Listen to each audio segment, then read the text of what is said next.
warahmatullahi wabarakatuh. Perkenalkan, nama saya Destariana Syafitri, NPM 1702/2018. Nah, di sini Desta akan menjelaskan tentang manajemen pendanaan perbankan syariah, manajemen pembiayaan perbankan syariah, serta manajemen keuangan dan risiko perbankan syariah. Nah, tujuan dari video ini yaitu untuk memenuhi tugas ujian komprehensif yang diampu oleh Ibu Selvia Nuria Sari MED. Manajemen pendanaan perbankan syariah. Manajemen sumber dana bank syariah adalah suatu upaya yang dilakukan oleh lembaga keuangan syariah dalam mengelola dan mengatur dana yang diterima dari aktivitas funding atau financing dengan harapan bank dapat memenuhi aktivitas, likuiditas, profitabilitas, rentabilitas, serta solvabilitasnya. Jenis-jenis sumber dana bank syariah yaitu yang pertama ada modal inti. Modal inti sendiri yaitu diperoleh dari para pemegang saham. Yang kedua yaitu ada kuasa ekuitas, di mana bank bertindak sebagai sohibul mal dan nasabah bertindak sebagai mudorib. Nah, kemudian nisbahnya dibagi sesuai dengan kesepakatan yang ada. Dan yang terakhir yaitu dana titipan berupa wadiah, yaitu dana yang dititipkan oleh pihak bank dalam bentuk giro, tabungan, maupun deposito. Selanjutnya, manajemen alokasi pendanaan bank syariah yaitu lembaga keuangan syariah mengalokasikan kembali dana yang telah diperoleh untuk memperoleh keuntungan sebaik mungkin. Nah, pendekatan dari dana alokasi perbankan syariah yaitu dana yang diperoleh selanjutnya dialokasikan untuk menghasilkan keuntungan dalam bentuk bagi hasil yang relatif dan didistribusikan kembali kepada para pemegang saham maupun nasabahnya. Selanjutnya, produk-produk penghimpunan dana perbankan syariah, yaitu yang pertama ada simpanan wadiah. Simpanan wadiah berupa titipan dana yang dapat digunakan oleh bank syariah dalam memenuhi operasionalnya. Yang kedua yaitu mudorobah. Mudorobah di sini yaitu bank sebagai sohibul mal dan nasabah sebagai mudorib. Nisbahnya dibagi sesuai dengan kesepakatan di awal. Deposito mudorobah yaitu simpanan dari lembaga keuangan syariah yang dalam pengambilannya membutuhkan harus ada waktu-waktu tertentu dan prinsip yang digunakan yaitu prinsip mudorobah. Yang keempat ada jasa wakalah, di mana bank memberikan mandat atau perwakilan kepada nasabah atas transaksi atau perintah yang diinginkan oleh bank. Selanjutnya yang kelima itu ada kafalah, yaitu jasa penjaminan di mana bank bertindak sebagai penjamin dan nasabah adalah orang yang dijamin atas utang tersebut. Selanjutnya ada SOF, yaitu layanan valuta asing, artinya nilai tukar antara kurs mata uang asing dengan kurs mata uang Indonesia dan dilakukan di waktu yang sama serta kursnya pun harus sama. Hawalah yaitu jasa pengalihan piutang di mana bank menyediakan jasa penagihan atas piutang nasabah. Dan yang terakhir adalah rahan. Rahan adalah jaminan yang harus diserahkan oleh seorang nasabah ketika akan mengajukan pembiayaan di bank syariah. Nah, dalam manajemen pembiayaan perbankan syariah itu terbagi menjadi 3 golongan, yaitu ada jual beli, ada pembiayaan, dan ada sewa menyewa. Nah, jual beli yang pertama yaitu ada jual beli merubah. Jual beli merubah merupakan jual beli antara bank dan nasabah. Nah, di mana bank membeli barang kepada supplier dengan ditambah dengan keuntungan. Keuntungan tersebut juga diketahui oleh nasabah. Yang kedua yaitu jual beli istisna. Jual beli istisna merupakan jual beli barang pesanan di mana nasabah memberikan spesifikasi atas barang tersebut. Kemudian pembayarannya dilakukan secara bertahap. Kemudian ada jual beli salam. Jual beli salam yaitu jual beli pesanan juga, namun biasanya itu berbentuk barang-barang seperti barang hasil kebun, barang buah-buahan, sayur-sayuran, atau mungkin padi. Nah, kemudian pembayarannya dilakukan di awal dan barang dikirim di akhir.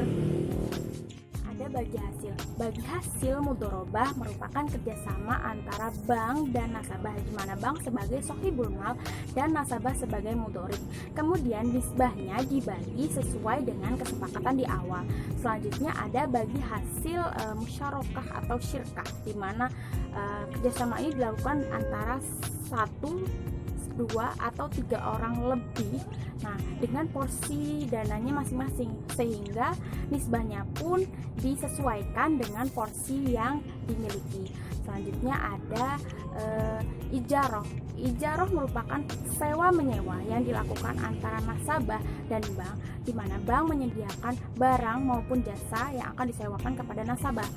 Nah, namun dalam ijaroh itu tidak bisa dimiliki. Tapi jika ijaroh muntahiyah bitamlik, nah barangnya bisa dimiliki di akhir transaksi. Seperti itu. Selanjutnya ada margin murabbahah. Margin murabbahah merupakan jual beli. Nah, dalam hal ini keuntungan.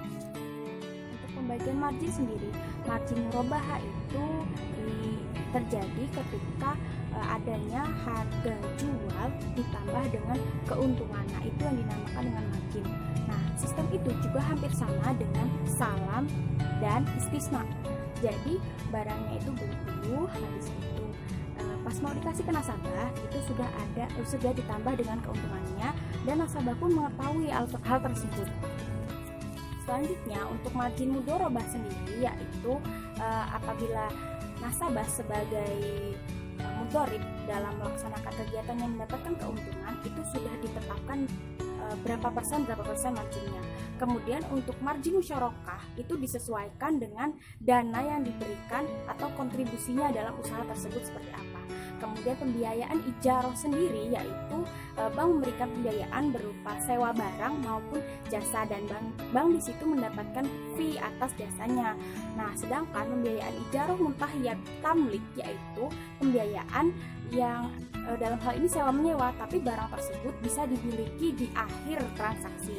Kemudian pembiayaan mudharabah sendiri, yaitu ketika bank memberikan dana kepada nasabah sebagai mudharib, kemudian nasabah mengelolanya, dan apabila terjadi keuntungan maka dibagi sesuai porsinya.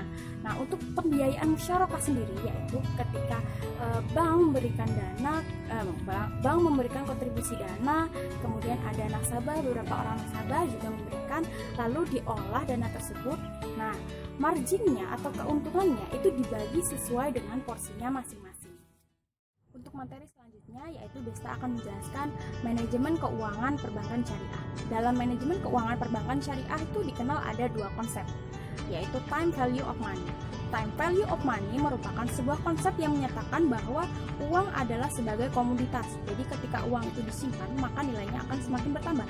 Sedangkan menurut Islam lebih condong kepada economic value of time, di mana kita tuh harus berusaha memanfaatkan waktu itu seproduktif mungkin, dan uang itu hanya sebagai nilai tukar. Kemudian ada berbagai rasio yang dapat digunakan untuk menilai kinerja bank, yaitu ada rasio likuiditas. Rasio likuiditas merupakan rasio yang menunjukkan kemampuan sebuah perusahaan dalam memenuhi kewajiban jangka pendeknya. Yang kedua yaitu rasio solvabilitas, yaitu kemampuan perusahaan untuk memenuhi semua kewajibannya dengan menunjukkan kemampuan perusahaan untuk melunasi seluruh utangnya dengan menggunakan aset yang dimiliki. Selanjutnya ada rasio rentabilitas. Rasio rentabilitas merupakan rasio yang digunakan untuk mengukur kemampuan perusahaan dalam menghasilkan laba dalam periode tertentu.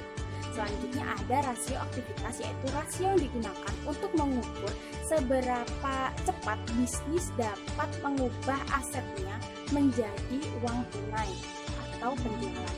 Selanjutnya return adalah hasil investasi yang merupakan sesuatu yang ditunggu-tunggu oleh para investor. Dalam hal ini yaitu berupa keuntungan atas investasinya dalam sebuah lembaga atau perusahaan. Selanjutnya ada berbagai resiko yang harus dihadapi. Nah, resiko perbankan syariah merupakan suatu kejadian potensial yang dapat diprediksi atau bisa juga tidak dapat diprediksi, dan pastinya itu dapat merugikan kinerja perusahaan tersebut. Nah, risiko dalam perbankan syariah itu ada berbagai hal, diantaranya risiko-risiko tersebut diantaranya yaitu ada risiko pembiayaan, risiko pasar, risiko likuiditas, risiko operasional, risiko hukum, risiko reputasi, risiko strategis, dan risiko kepatuhan. Selanjutnya, yang dimaksud dengan portofolio investasi merupakan kumpulan instrumen investasi yang dimiliki oleh seorang investor. Di dalamnya dapat berupa emas, kemudian obligasi, properti, deposito, dan setoran lain-lain. Surat berharga. Surat berharga merupakan suatu dokumen penting yang telah diakui oleh pemerintah dan di dalam itu memuat kepemilikan kita atas suatu perusahaan. Selanjutnya ada kebijakan dividen. Kebijakan dividen itu adalah kebijakan dari perusahaan apakah dividen atau keuntungan yang didapat itu akan dibagi sekarang kepada para investornya atau dibagikan atau diinvestasikan terlebih dahulu untuk periode yang akan datang. Selanjutnya ada instrumen likuiditas bank. Yang pertama ada primary reserve, yaitu berupa kas atau saldo yang ada di Bank Indonesia. Bentuknya dapat berupa giro pada bank sentral, giro pada bank lain, kas, dan valuta asing. Selanjutnya ada secondary reserve. Secondary reserve sendiri yaitu bisa berupa sertifikat wadiah Bank Indonesia. Yang kedua yaitu surat berharga syariah nasional atau SBSN. Selanjutnya yang ketiga itu yang C yaitu memiliki akses ke pasar uang. Nah, pasar uang antara bank syariah atau PUAS adalah transaksi keuangan antar bank. Ada juga pasar modal syariah, kemudian LPS atau lembaga penjamin simpanan yaitu badan hukum independen yang dibentuk berdasarkan undang-undang guna menjamin simpanan nasabah. Nah, selanjutnya ada monitoring pembiayaan. Selanjutnya ada monitoring pembiayaan. Monitoring pembiayaan itu yang pertama ada pelaksanaan kegiatan rencana atau perencanaan, kemudian kelengkapan dokumen, adanya perkembangan usaha nasabah, penggunaan pembiayaan, kemudian ada riwayat pembayaran nasabah, serta melihat kinerja keuangan dari si nasabah atau perusahaan, serta jaminan yang diserahkan oleh nasabah ketika akan mengajukan pembiayaan di bank. Demikian video yang dapat Desta berikan kepada teman-teman semua. Semoga ilmunya bermanfaat. Desta akhiri. Wabillahi taufik wal hidayah. Wassalamualaikum warahmatullahi wabarakatuh.